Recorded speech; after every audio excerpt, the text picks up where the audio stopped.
was just fun to see that like there really is fruit and fruit that like he just wants to share. Like he's just so excited about Jesus that he wants to share it with others. Tuhan Yesus pasti ada bersama saya. Tuhan Yesus itu menyelamatkan saya. Tuhan Yesus itu menjadikan saya lebih baik, mengasihi saya. Yang saya betul-betul takjub dengan Tuhan Yesus itu. When we were filming, I was a video producer with the visual media department. It wasn't motion yet. We were kind of on our way to being motion, but I was a video producer. And I was actually living in Singapore at the time. I was the Marcom manager for the TWR Asia office. A big takeaway for me with his story, with Wira's story in particular, was just, I think it models what TWR is about, in the sense that he was a believer. He started listening to programming, but then got connected to a local pastor, and that pastor was able to provide like additional resources, additional audio content that they could listen to together and start listener groups together. And from there, that pastor like really discipled him and kind of discipled him into maturity.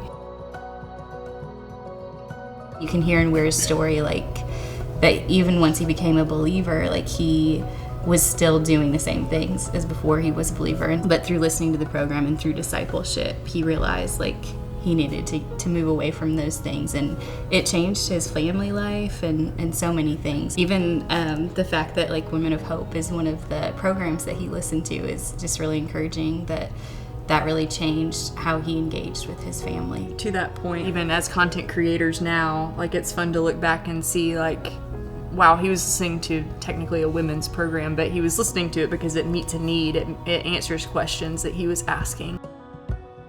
I will share that a couple years after we went to shoot the video, I was back in Bali for the Emerging Leaders Conference and ended up staying on a few days and decided it'd be fun to reconnect with the pastor there and Wira. And so we had this guy who was willing to drive us out, and I think he was a little confused that these foreigners would know a local family or local people and want to like drive out to visit them. So he was trying to understand our story, and so we were sharing a bit with him, and even had the opportunity to share a bit about our faith because it happened to be a Hindu religious festival thing happening. I can't remember exactly, but there was like a religious holiday happening that day, so he actually had to stop and like go in and pray at one point while we were driving, and then came back. And so we got to really engage with him on like religious things, which was really cool. And so when we got there, we actually just invited our driver to lunch with us, with Wira and his family, and the pastor and his family. And